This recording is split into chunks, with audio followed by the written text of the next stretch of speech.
Ladies and gentlemen, please welcome the moderator of the next session, Kim Dozier.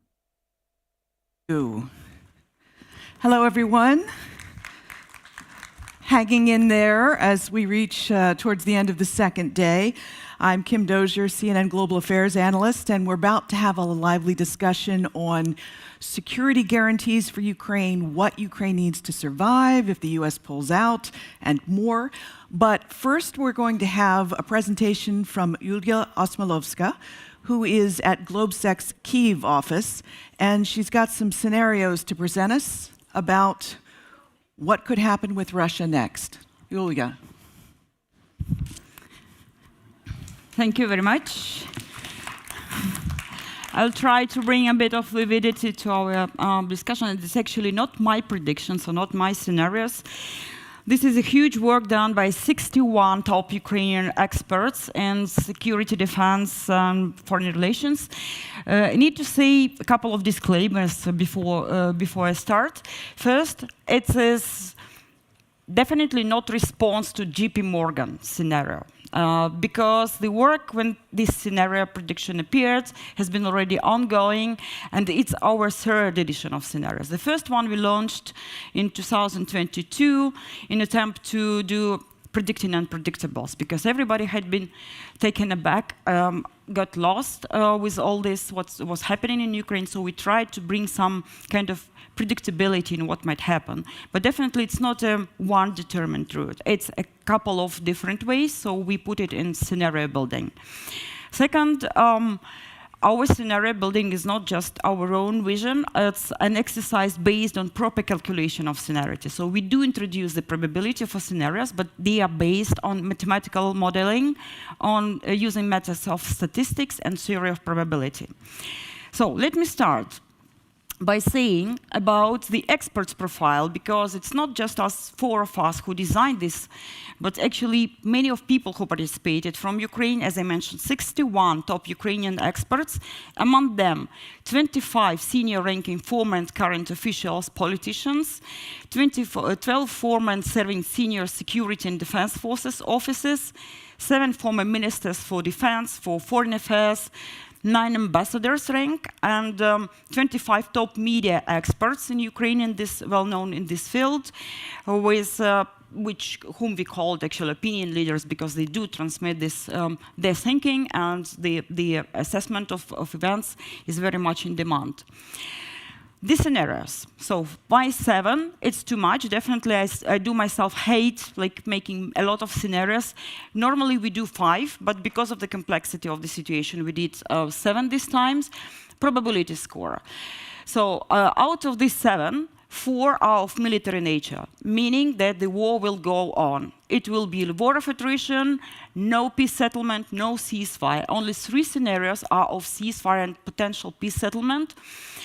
And probability. The leading scenario is the Russian war in Ukraine, war of attrition, with lowered intensity of hostilities due to draining out of resources on both sides. 38% of probability. The second of Ukrainian expert choice is hybrid World War III scenario, where acute conflict and wars across the globe will blur the war of Ukraine, among other different events, and recent events that we just saw overnight, I think that only highlight that this probability is quite appropriate, and it might be even bigger. So you will have the chance to look into all these scenarios, to read them through, because we designed the vision for you of each of the scenario and of 10 driving factors behind them. Let me just highlight from these charts that 4 military scenarios outweigh significantly the probability of 3 peace scenarios. It's 75% altogether against 25, meaning that we shouldn't be expecting, even if you want to, because the circumstances are not allowing us to have this, to expect this, we shouldn't be expecting probably a proper, meaningful, at least temporarily, peace solution in the next year and a half. 10 driving factors, also worth mentioning. I won't be reading them through, but you will also have a weighted vote at the end, so it's collective selection of experts of a driver. We suggested 51. On top of that, we suggested 83 different events and phenomena that could define the situation around this. And among these 10 driving factors, what is worth mentioning, that 9 of them are of military nature, and most of them are about Ukraine's self-sufficiency. So what are the conclusions? Important observations from that. War of attrition scenarios prevail, as I mentioned. Military and military financial factors prevail, which is 9-1. And one factor is about Ukraine's internal capacity to sustain this war. So it's not about negotiations at all. All negotiations factors are in second tier, and they're mostly about European. United European negotiations, security guarantee, and Ukraine's integration into Europe. So there is definitely growing demand for Ukraine's self-sufficiency, defense production, finance of security and defense forces, military innovations. So relying on European and American assistance is 9 and 10th factor in this top 10, so not the first one. And what is the most important? It's definitely the risk of burning of the war conflict, the sliding probability of it. So I will stop here, encourage you to read these scenarios. They will be available also in print after this formal release of the scenarios, and enjoy the reading. Thank you. Thank you.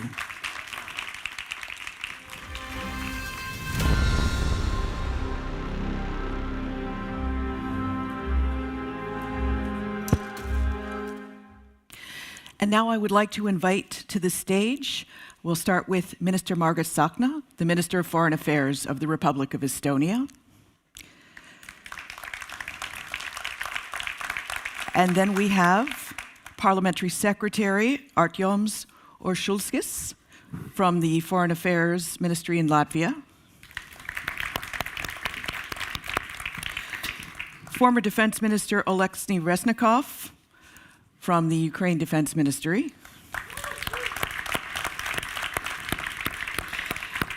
We have Heather Conley, a former official in the Bush State Department.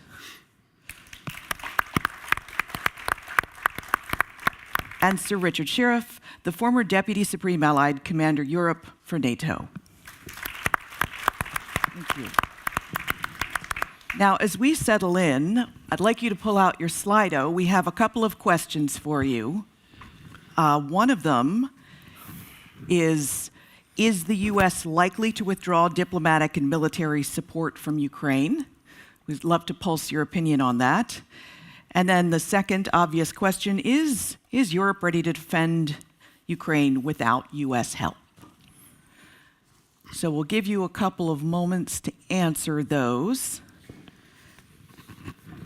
as I warm up the crowd.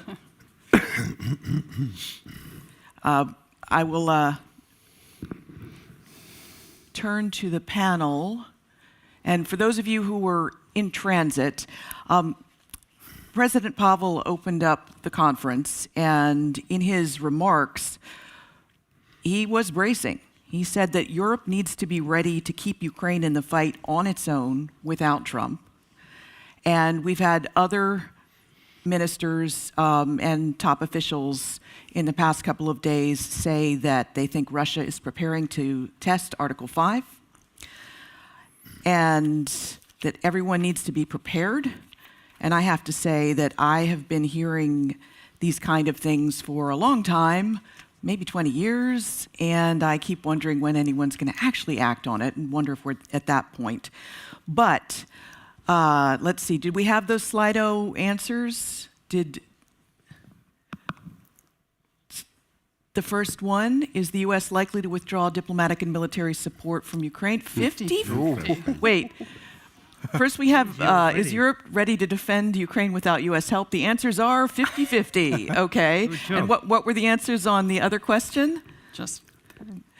Is the U.S. likely to withdraw diplomatic and military support from Ukraine? Okay, 50. Okay, again, we're at 50-50. The yeses are, this is kind of entertaining to watch. There are a lot of optimists in the crowd. Well, no, I see now we've got the majority of people by a narrow margin. I see the margin by which the U.S. president won this last election, have said probably. So, Minister Reznikov, I want to start with you, since you are the country under fire. What do you need first, most of all, if the U.S. pulls intelligence and aid? I would say that in any case, the list of priorities still remains the same, like it was in 2022, 23, 24, and today. Because first task is to protect our sky, to protect our kids, our students, our hospitals, our schools, kindergartens, everything.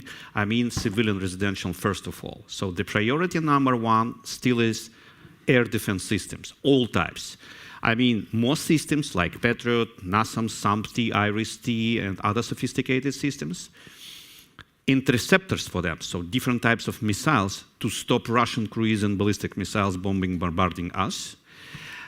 Fighter jets also, because the fighter jet is a very good air defense platform.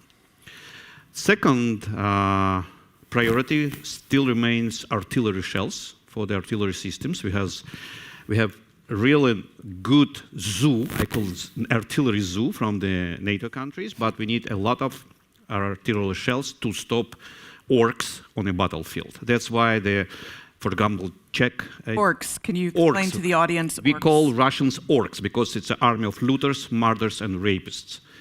So, and the Czech initiative about the 1 million artillery shells, we applaud, we really appreciate it. The third, probably, point of this list, it's electronic warfare. All types of electronic warfare. I mean drones for flying, jumping, crawling, diving, swimming, everything, plus jamming systems. Because this war, it's the last conventional war on the history of mankind, and we are fighting in a new type of hybrid war. Because simultaneously, we're still using conventional weaponry like Soviet-era legacy. We're using cutting-edge technology from the NATO countries, and we're using the invention of our genius in garages, which they producing new types of electronic warfare. We have drones. We have no fleet. We have Navy forces, but using the Ukrainian cruise missiles and using the Ukrainian drones, we push back Russian fleet more than Crimea Peninsula to the Novorossiysk. And today, the gray zone is approximately 50 kilometers wide. I mean, 50, because FPV drones can reach out the enemy on 25 FPV kilometers. drones, first-person vision drones, you wear a goggle to drive them. So if you think that modern special operation forces soldiers looks like with a guy with the big muscles and the rifles, not. It's a tiny guy with a, like me, thick glasses, playing the game part. Because he was successful with the PlayStation 5 or PlayStation 3 or Xbox and something else. They're the current hero of this war. So, Minister Tsahkna, I got to visit Kharkiv, Izium recently. I got to see in the kill house where they train people how to drive drones. They had ground drones. They had a beautiful $100,000 Estonian ground drone. And one of the guys there said, that is so amazing, we cannot take it out on the battlefield because the Russians will blow it up. And so they turned to the $10,000, $7,000 ground drones that were just basically looked like a wheelbarrow that was motorized. But one of the main things they were saying is, we know the Estonians are behind us and they get it. They know the Baltics are behind them and they get it. But I have been going to the Leonard Mary for years and hearing Estonians say for years, we've got to get ready for Russia. You are already the closest to spending 5% of your GDP on defense. give a grade to the rest of Europe. How are they doing catching up to the Baltics? Thank you very much for these kind words, and I take a note and going back to my companies back to Estonia and not to produce so exclusive. Beautiful $100,000. Yes. Yeah, but be honest, Ukrainian defense industry are changing the world really. And as you mentioned as well, next year Estonia is going to invest 5.4% of GDP. And now I'm talking about the real defense investments. I'm not talking about this 5% that actually we're going to discuss in The Hague. This is something which is important to get figure number 5.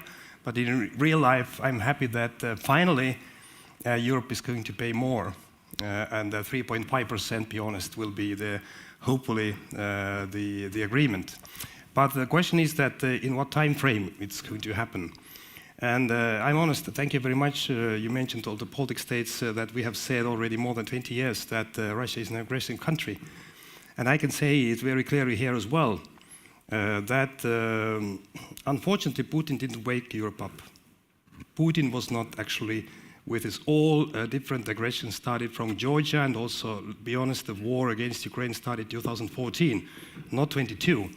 And even from 22, okay, I saw more concerned European nations, and also we all have put more support to Ukraine. But actually, to be honest, Ukraine was fighting there and is still fighting.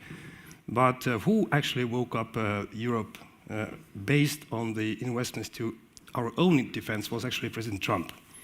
We all, or most of us, we were in Munich Defense or Security Conference. I remember exactly the mood in the room. And after that, somehow, we got the results, elections from Germany, and Germany has decided to lift the restrictions from the defense investments, and now creating probably one of the greatest army, hopefully, in Europe. So after that, we got new dynamics. We can ask whether it's like 10 years too late or not, but we are happy that this is happening right now. But if you ask me whether Russia is going to invade Europe, so they already do it in Ukraine. So I cannot follow this understanding that Ukraine is something not belonging to Europe. Europe is at war. The question is whether NATO is at war officially, but we are in the meaning of we are supporting, advising, and the question there was as well that whether Europe must take responsibilities if US is going out on that. Yeah. Of course, we have no other option because Europe is at war already. The second level is about hybrid attacks, what we call. I hate the word hybrid because these are the attacks. And if you list everything, what Russia has been done during the last 3 years in Europe, not in Baltic states, in Europe, and you put this list like 4 years back, I think that we could call already Article 5. So targeted assassinations. Assassinations, and also, official reports from Poland about this shopping mall, the attacking people. We have arrested more than 10 persons in Estonia, which has been guided, funded, coordinated by the secret services about attacks against the persons and assets. And we have lots of. I visited with some of your journalists who tracked. These were Estonians who'd been reached on the dark web by the Russian security services and paid to do various deadly mischief campaigns inside. Yes, but exactly what is Putin is doing, the two things. Putin is playing with our, as a Western part, fears of escalation, and this is what we let him to do, really. And the second is that he's spoiling our societies as a frog, The turning on the heat, and we always say, no, this is not this time. This is not Article 4. This is not Article 5. And this is the most dangerous path. Just the last so-called accident about the Shadow Fleet a couple of weeks ago, the vessel came into Estonian economical waters. We went to escort this vessel out, and then Russia sent, first time ever, to protect the ship which had no flag, no papers, no insurance, in Estonian territorial waters. The fighter jet, and they violated as well the NATO territory. So, of course, we sent the fighters up, but again, this was totally new level, and I think that it was not the first time. So what I want to say, we need to understand that we are already under attack. The question is where we and what and how and if we are ready to declare that this is Article 4 of NATO or Article 5. And finally, I can say that for testing NATO, about Article 5. Russia doesn't need a full-scale military capabilities the other side of the Baltic border, or the Finnish border, or the Polish border. They don't have them. They all, you know, I was defense minister 16, 17, 120,000 troops ready to go. They were all sent to Ukraine and they're dead. They're dead, they're not existing. But for testing Article 5, that globally everyone is understanding it. Now this is it. Russia doesn't need this kind of full-scale capabilities. And this is the question, who is leading actually NATO? Is it Putin or is it us as a NATO members? Well, this is the main question. And I have to add that, of course, there have been reports that some of those Russian troops are moving back, which is a disturbing thing. So, Minister Uršuļskis, you are preparing your public for a potential invasion that keeps getting warned of by intelligence agencies in your region. And you're also trying to fund Ukraine. And I've heard from Ukrainian special operations folks that Latvia, Lithuania, Estonia, your forces spent a lot of time prior to the 2022 invasion working to give them the kind of skills that helped them drive Russia out back in 2022. How do you do those things at the same time? Limited budgets. How do you prepare for a potential Russian invasion, but keep Ukraine from going under? Yeah, great question. Thank you for that.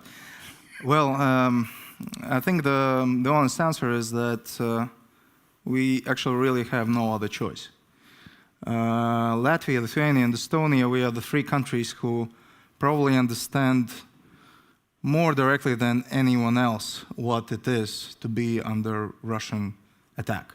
We were occupied for 50 years, and every single family in Estonia, in Latvia and Lithuania had their family members who were killed by Soviet troops or deported to Siberia, or who had all their belongings stolen by the regime. So this is the core understanding of almost every single citizen in our countries. And of course, we also understand that those Ukrainian soldiers who are dying for their land in near Kharkiv, near Donetsk, near Lugansk, they're dying not only for their land, they are dying also for the security of citizens of whole Europe. And it's not only the security of the countries who have the border with Russia. Because if the war is large scale, believe me, it will come everywhere. Yeah. It will be visible in Paris, it will be visible in London, it will be visible in Berlin, not only in Riga, Tallinn, Estonia. So yes, this is quite natural for us. We in Latvia, we are also currently spending 3.7% of our GDP towards defense, 5% next year. Already the decisions have been done.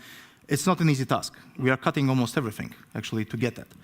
But this is our core priority, and this is actually the question of our survival. For your public, the threat is real enough to continue these two missions. You're not getting complaints. Of course we are. Of course we are. This is not an easy thing to explain because, of course, there would be some part of the society who will not see the threat that direct, who will ask the questions. And of course, there's always a dilemma: should we invest more in healthcare, for example, or in education, than invest in our security? We are trying our best to explain. Unfortunately, the huge element, Minister Tsahkna already mentioned this hybrid threats, but the disinformation snowball, which is going from Moscow to our countries, is tremendous, and unfortunately there is a part of the society. And so that makes it hard to explain to your public why they need to be spending on this rather than healthcare, better schools, whatever. Exactly, absolutely. Better roads. Absolutely, this is it. And yeah, also we are trying to do it in also more or less smart way. Of course, we are supporting Ukraine financially. We are supporting Ukraine with the production, with the military production also. What we produce, we are currently producing a lot of drones. Yeah. But we are also trying to explain it from the economic side that this is also kind of, we support our local production, thus supporting Ukraine, but this also gives us some benefits here in Latvia as well. So there are several ways how we can do it, but this is, of course, not an easy job. It's a struggle. I get it. Now, I have warned Heather that she's going to be the sweeper coming last, but so I first want to go to Sir Richard. Keir Starmer's government has a similar problem, trying to explain why they need to spend money on rebuilding the British Army, but support seems high for Ukraine. You are also one of the Five Eyes and one of the top allies who could potentially convince Donald Trump to stay in the fight. What do you do to sell Trump on the need to support Ukraine? You say that the way to make America great again is to lead the charge in the defeat of Russia. Mm-hmm. And that way, Trump's name will be in lights for the rest of history. Mm. You say, if you go down the road you're going down now, parroting Putin's words, offering a peace deal which effectively means the capitulation of Ukraine, with your senior foreign policy lead celebrating Russia Day, as he did yesterday, you will go down as a collaborator. No, I don't think that message is going to land very fair and square, but that's what I would say if I could talk to Mr. Trump. Do you think that kind of message is being delivered behind closed doors, as opposed to the masterful performance that Prime Minister Starmer gave in the Oval Office? No, I don't think it is. I mean, behind closed doors, I think it's highly unlikely in the White House, because my reading of the situation is, and there will be many here who know much more about it than me, that he is surrounded by people, acolytes, who parrot his words.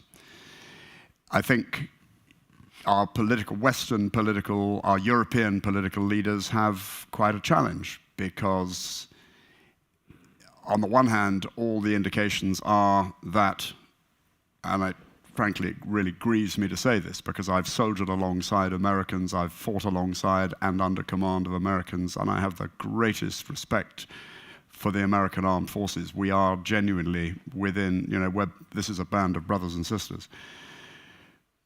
But I'm afraid I have to say, I think America is no longer a reliable ally, and much of that comes back to us in Europe, because we sat less our friends in the Baltic states and Poland, who really know what Russia's about. But in Western Europe, we sat back and we've put our money into health and education, and we've cut away our warfighting capabilities. So is it any surprise that America has reacted the way it is? But we are where we are. So the challenge is trying to not throw the baby out with the bathwater. Maintain contact, but at the same time, build up genuinely to demonstrate to America that Europe can look after itself. I note my esteemed colleague, the foreign minister of Estonia, very politically and rightly dodged the question about grading his fellow Yes, I noticed NATO that. members. I was going to get that to that Let later. me grade. I wouldn't expect anybody to do it. But frankly, A++ for the Baltic states and Poland and Finland and Sweden. Frankly, it's a gamma for, or if not verging on a delta, for much of the rest of Europe.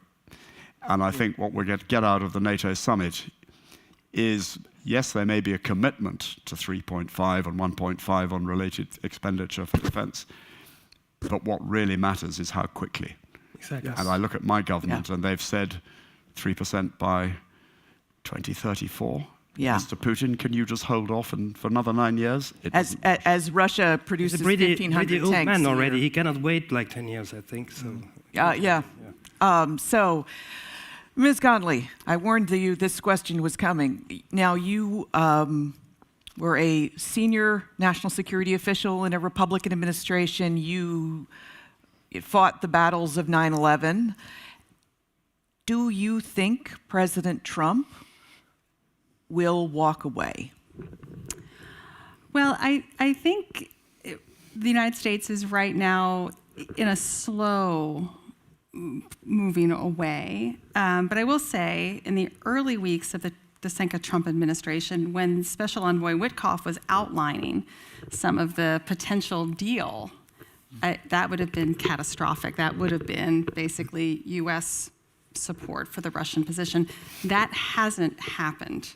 And although we've had tortuous Oval Office meetings and drama around the U.S.-Ukraine critical minerals and natural resources agreement, things have continued forward. So I guess the worst fears of many of us in the very beginning of this administration has not happened. But I think what we've seen just this past week with Defense Secretary Hezga's testimony, there's a cutting back of providing military support for Ukraine in the proposed Defense Department budget. I think the critical minerals agreement for the president gave him he feels like he got something. In his mind, the United States was getting ripped off, and somehow that agreement, we know it's long-term, we don't know how it will completely come. In his mind, we got something for it. I think that does allow the aperture to be open for the Ukrainian government to purchase military equipment, but we all have defense production challenges, and this equipment is needed now. But I think what we're sort of all talking about is really the unsustainability of the transatlantic security relationship. And so to responsibly manage that, it's an off-ramp and an on-ramp, but we don't know the time horizons. That's the challenge. We are going to see the United States reduce its presence. We don't know yet the decision of the Force Posture Review, but I would suspect that they'll take out 2 combat brigade teams. They've been wanting to do that for a while. There will be adjustments, and none of us know, as the events have been unfolding over the last 24 hours, what U.S. capabilities will now be needed for the Middle East. We already know that anti-drone capabilities that were destined for Ukraine have now gone to the Middle East. I'm assuming as a preemptive move of understanding what has transpired. So it's really all of our responsibility, and this is really the NATO summit, to make sure that as the U.S., if it responsibly manages this reduction, that the Europeans have the on-ramp to be able to manage it. And ultimately, it is to create a sustainable relationship, which is what you just said. It has been unsustainable for 25 years. I'd just say one last hopeful thing. When American public opinion polls talk about Russia and Ukraine, the American people know who the aggressor is. They know who the victim is.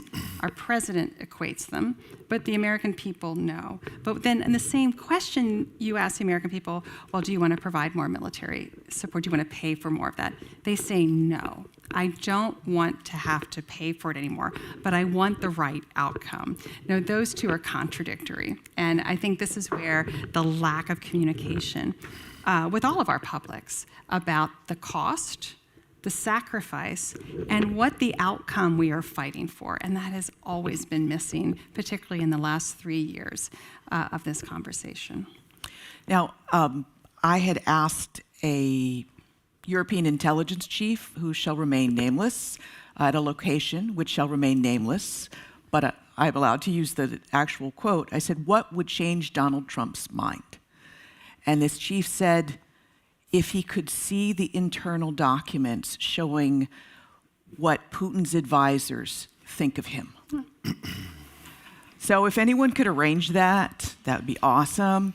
I also spoke to an official who had to cut off the intelligence to Ukraine. And they said because of what we denied them, they didn't get warning of ballistic missiles that were being launched at civilian cities, jets that were taking off.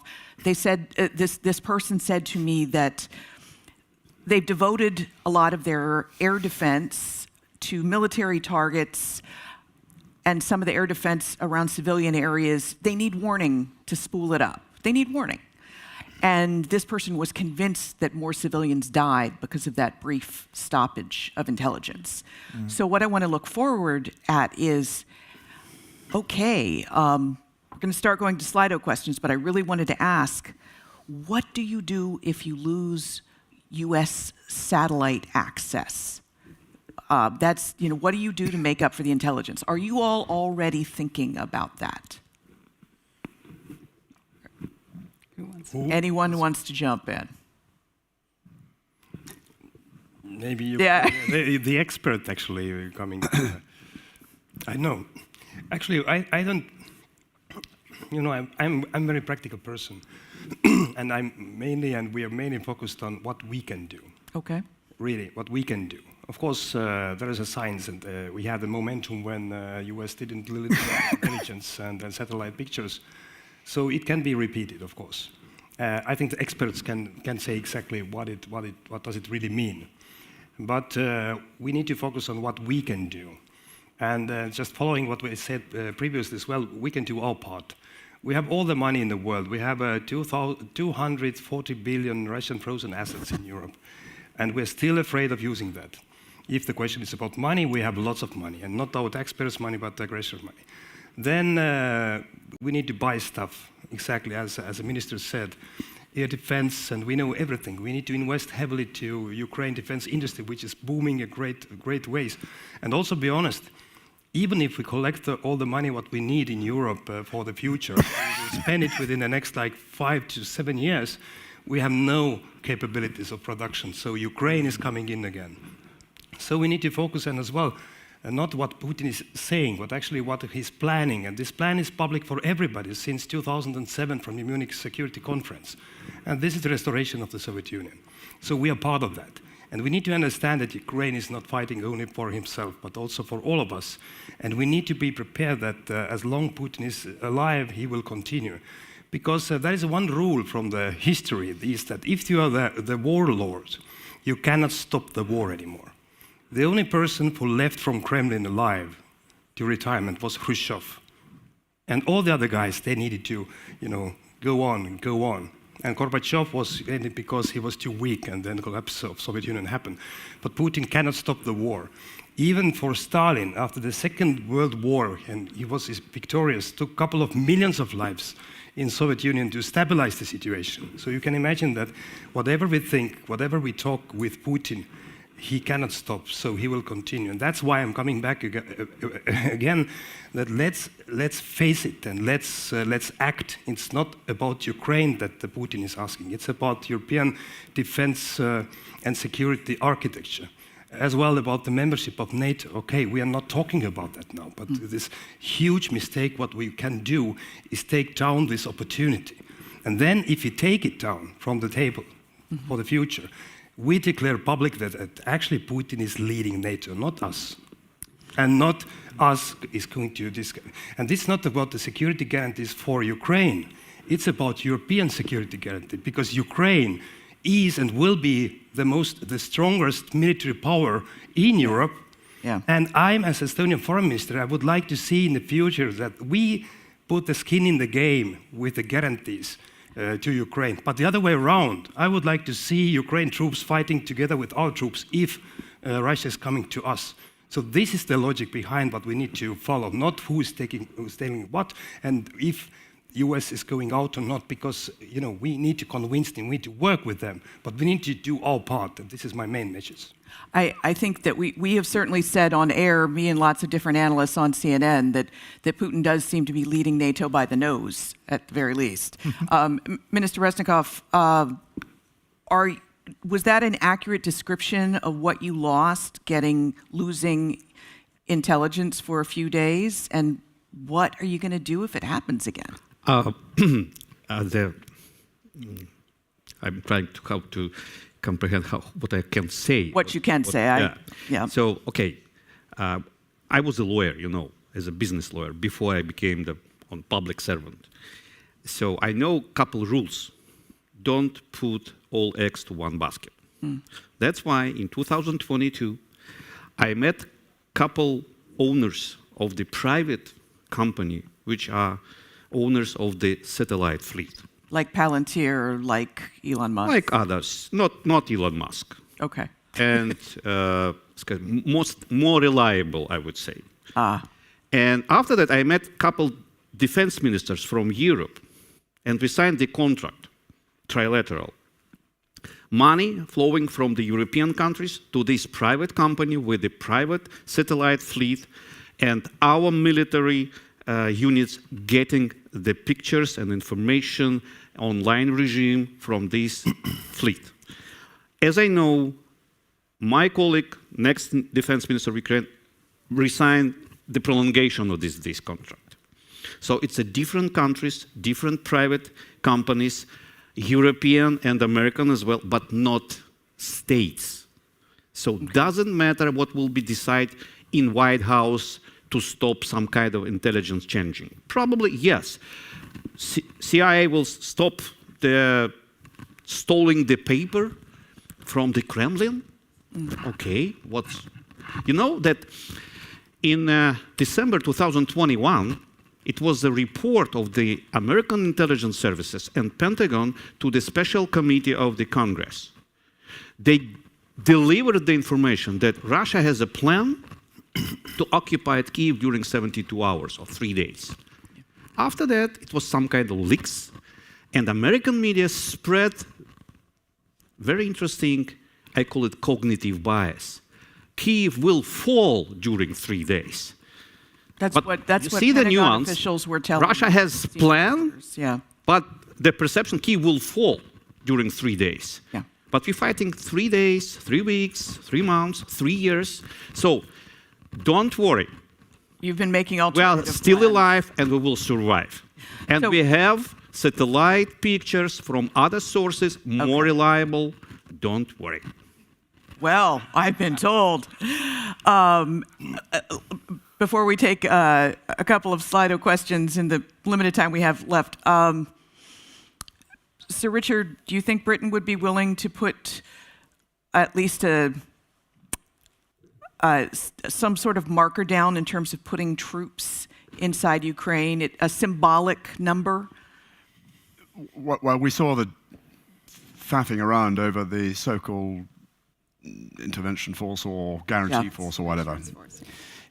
I cannot see how there can be any sort of force like this until the precondition has been met, which I said earlier, which is that Russia is forced to accept it, and that means defeat of Russia. And so we've got to start by thinking strategically. Europe whole, free and secure against Russia. What objective do you need to satisfy that? You need defeat of Russia in Ukraine. And therefore, this is what we should be seeing out of the NATO summit, is a strategy designed. How can the West, how can Ukraine's partners support it in achieving that objective? And it's not just military, it's economic, it's financial, it's a whole range of lines of operation. But can you come up with a plan like that if the U.S. is actively lobbying against it at the summit? I think Europe has just got to get on and do it.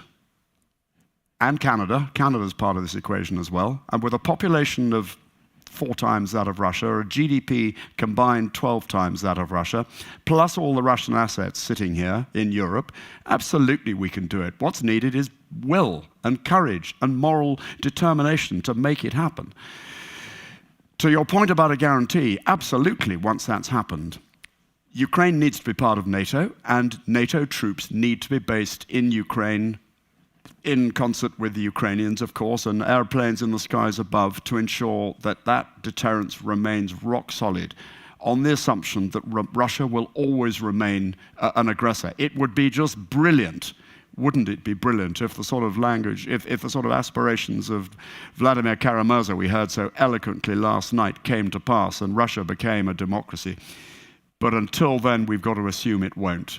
So yes, Britain would absolutely, I'm sure, as would every other NATO country, be prepared to commit to troops on the ground in Ukraine once that essential precondition has been satisfied. Can I add it?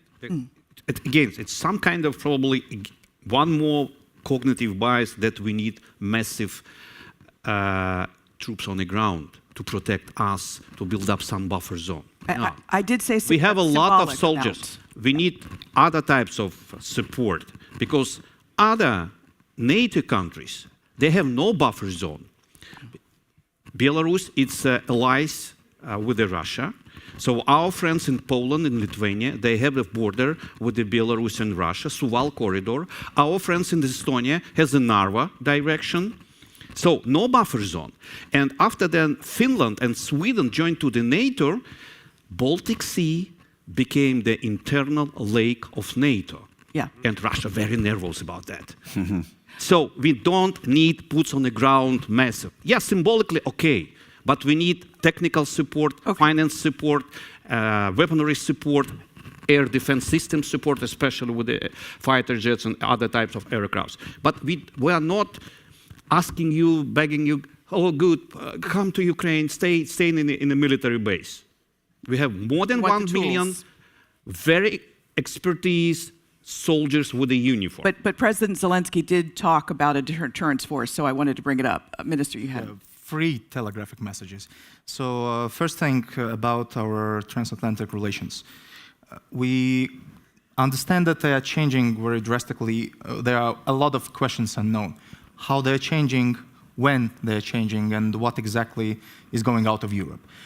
We have, as a European Union, as NATO in Europe, we have actually all the capabilities and all the possibilities to do the majority of things on our own. The main question is how fast we are ready to do it. Yeah. And this is the main question for the summit in Hague. And also, the second thing, are we ready to actually spend smart? So we are now agreeing on at least 3.5% at some point. But they should be spent smart, and the industry in Europe is changing, but it's changing very slowly. We, in order to actually keep on the capabilities we need to have at least 5-10 years. What means 5-10 years? Very optimistically. Very optimistically. Gone from 0 to what is it going to be? 4 million drones this year. So that's from 2022 to now. They're going to make 4 million drones. So yeah, that's true. But you know, we need to keep in mind the pace of Europe, which isn't the pace of Ukraine right now. But that you just pointed something out. That pace isn't going to change unless you're facing an existential threat. Some German generals saying that Russia will come to Europe in 2029. Yeah. Yeah. You have only 4 years. And that was exactly my point. What we need to do, we need to actually invest in not only send produced things in Europe to Ukraine, but also invest in Ukraine's military infrastructure and in Ukraine's military production, which will help not only Ukraine, but also Europe. Yeah. And last point, absolutely membership in NATO. Membership of Ukraine in NATO, it needs to be, and it's actually not only the one-way road. Yes, of course, NATO deters, and it's like probably the best in the world to deter aggressors from coming to the countries. But Ukraine, as a large army with incapable experience in modern warfare. I hear you. We've got 2 minutes left, so I just wanted to get very practical again. We talk less in Estonia, doing maybe sometimes more, but I totally agree with Minister Reznikov. The question is not whether NATO or Europe is sending troops to Ukraine to fight, because I think that we need to learn a lot from Ukraine army, how you fight actually, and also not practically only about the spirit. But the question is, I'm still not agreeing that we are talking about Ukraine and then we are talking about Europe, because what we need to face is that European security architecture. And the question is whether we put, as Europeans, as well, most of us, the members of NATO as well, our skin in the game, really, to guarantee. I don't know which is the correct moment, it's like the ceasefire moment or whatever, but nothing will change that if we all put the skin in the game, and also the other way around from Ukraine's side. It is exactly how NATO is working based on Article 5, but if NATO formally is not able to approve membership, so we need to form this coalition of the will, which is actually now led by UK and France. And even Estonia, which is a small country on the border, our government decided 1.5 months ago that we will participate in a pretty large scale of troops we take away from our capabilities in Ukraine if the coalition of the will is coming. But the question is not the real capabilities in the meaning of fight, But the question is whether we are really putting our skin in the game and also taking responsibilities. And then it's as well maybe easier for politicians really to make decisions about the Russian frozen assets, all the other things, because then we will be responsible. Estonia has been as well, many other, all the politics, we have been always participating on different missions, and our soldiers are now in Iraq, no problem. Well, not because of we have a special interest there, but because we put the skin in the game, because one for all and all for one. And if we are not understanding this principle and not finding the way out from this formal problem of NATO, then we will ongoingly think about what can we do. This is the way out.